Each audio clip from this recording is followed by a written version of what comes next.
Bonjour à tous et toutes pour la suite des commentaires de l'Évangile selon Thomas.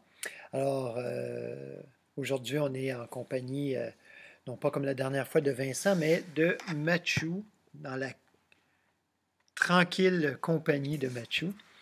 Alors, on va poursuivre avec le Logion 6 de l'Évangile selon Thomas, qui va comme suit. Ses disciples l'interrogèrent, Jésus, et lui dirent, veux-tu que nous jeûnions? Comment prierions-nous? Prierons-nous? Comment prierons-nous? Comment donnerons-nous l'aumône? Et qu'observerons-nous en matière de nourriture? Jésus dit, ne dites pas de mensonge. Et ce que vous récusez, ne le faites pas. Ce que vous rejetez vous-même, ce que vous niez, ne le faites pas, parce que tout est dévoilé à la face du ciel. Il n'y a en effet rien de caché qui ne se manifestera. Il n'y a rien de recouvert qui restera sans être dévoilé. Parole peut-être un peu mystérieuse ou qui pourrait être interprétée vraiment à un premier niveau de façon très ordinaire, on pourrait dire. Alors, c'est les disciples l'interrogent. Alors, les disciples sont toujours en interrogation. À Jésus, non pas un Jésus extérieur, on pourrait le voir comme ça, on peut le voir d'une façon plus historique, mais on peut le voir aussi de façon vraiment intérieure. Alors, le Christ ils interrogent le divin à l'intérieur d'eux. Veux-tu que nous jeûnions? Est-ce que c'est par un rituel extérieur? Est-ce que c'est par une purification symbolique extérieure qu'on peut s'approcher de l'expérience de Dieu? Comment prierons-nous? Est-ce qu'on a besoin de formules? Est-ce qu'on a besoin de choses particulières? Est-ce qu'on a besoin de, d'un cadre particulier pour cette prière? Comment donnerons-nous le monde? Comment est-ce qu'on va partager? Comment est-ce qu'on va donner? Donner de soi, donner de nos biens, c'est sûr aussi, mais comment est-ce qu'on va partager? Et qu'observerons-nous en matière de nourriture? Qu'est-ce qu'on doit manger? Alors ici, on aurait matière à une retraite complète. Comme je l'ai mentionné à toutes les autres fois, je reste concis, je reste euh, quand même en profondeur, mais de façon très très concise. Alors, jeûne rituel. Évidemment, rien d'extérieur ne peut nous amener à une expérience intérieure. Ça peut nous inspirer, ça peut, si c'est dirigé par quelqu'un qui lui-même a une expérience intérieure, ça peut inspirer, ça peut nous amener à. Mais ça ne sera jamais la cause de. Comment prierons-nous? Est-ce qu'on a besoin de prier d'une façon particulière? Est-ce qu'il y a des mots particuliers? Est-ce qu'il y a des formules? Ah, ça serait de la magie. Ça serait une formule magique. C'est parce que je prononce bien telle chose, parce que je le dis dans tel ordre, cela donne tel effet. Cause-effet. Cause-effet n'est pas dans le divin. Cause-effet est simplement euh, dans le monde conditionné. Pour la prière, je me permets de vous faire une petite citation ici de Maître Eckhart qui va peut-être alimenter votre méditation, justement. Alors, Maître Eckhart dit, un maître dit que rien n'est aussi semblable à Dieu que l'être. Autant une chose a d'être, autant elle est semblable à Dieu. Un maître dit, être est si pur et si élevé que tout ce qu'est Dieu est un être. Dieu ne connaît rien que l'être. Il ne sait rien que l'être. Être est son orbite. Dieu n'aime rien que son être. Il ne pense rien que son être. Je dis, toutes les créatures sont un seul être. La nature propre de Dieu est être.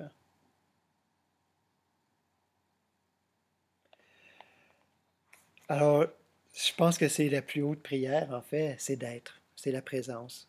Ce n'est pas d'utiliser des techniques qui peuvent nous aider dans une première étape, qui peuvent nous aider à approcher l'être, mais la technique ne sera jamais l'être.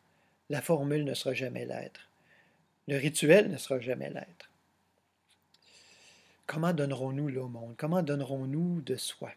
Premièrement, en se reconnaissant. Connaissance de soi. Reconnaître ce divin qui m'anime, qui n'est que la seule force qui m'anime. Et reconnaître cette divinité, ce principe, cette source qui anime dans l'autre et partout ailleurs. Alors, ceci est la plus haute prière, ceci est le plus haut don, ce qui n'exclut pas toutes les autres formes de dons, mais qui est le plus haut don.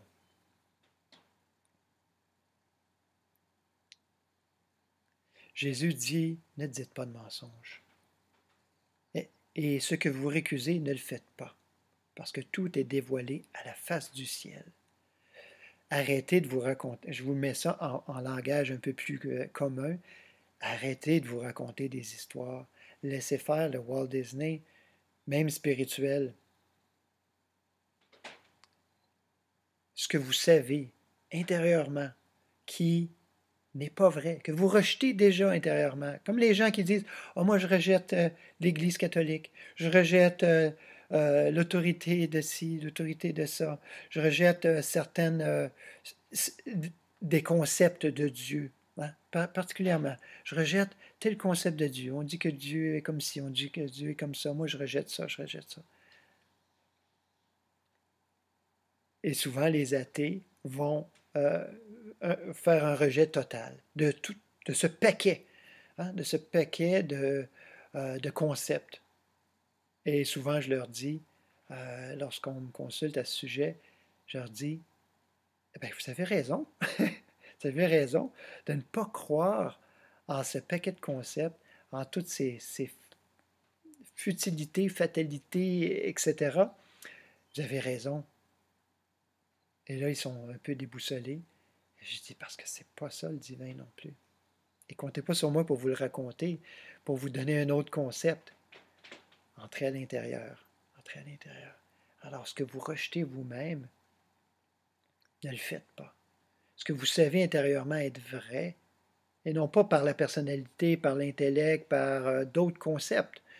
Un concept parce qu'une idée demeure un concept, mais intérieurement, lorsque vous touchez à la présence, vraiment. Et si vous vous posez la question, pendant votre méditation, est-ce que je lui touche là présentement? Est-ce que ce serait ça? C'est pas ça. Vous n'aurez aucun doute lorsque vous y toucherez. Vous savez. Il n'y a aucun doute. Ce n'est pas une histoire qu'on se raconte, ce n'est pas une autre croyance. En fait, c'est la libération de toute croyance. C'est la libération de tout concept. C'est cette simple présence. Parce que tout est dévoilé à la face du ciel. Il n'y a en effet rien de caché qui ne se manifestera, il n'y a rien de recouvert qui restera sans être dévoilé. Qu'est-ce qui est voilé? La vérité. Le divin en personne, si on peut dire, encore une fois, les mots sont tellement limités, nous limitent tellement. Alors ne vous y arrêtez pas. Il n'y a rien de recouvert. Tout ce divin qui est recouvert de la personnalité, recouvert des concepts, recouvert des conditionnements, rien de cela ne restera sans être dévoilé éventuellement. Par toutes sortes de moyens, souvent par maintes tribulations, maintes écueils, maintes souffrances qui vont nous amener à laisser, se délester. Ah, la spiritualité, c'est jamais d'accumuler ou d'ajouter quoi que ce soit, mais vraiment de laisser. C'est un dépouillement constant, d'instant en instant, de jour en jour, de mois en mois, d'année en année. mais sans cesse. Alors, bon délestement. Prenez ça avec beaucoup d'humour, sans vous prendre au sérieux, parce que quand on se prend au sérieux, ça commence à être dangereux. Mais prenez la voix le plus sérieusement du monde, sans vous prendre au sérieux. Merci, à bientôt.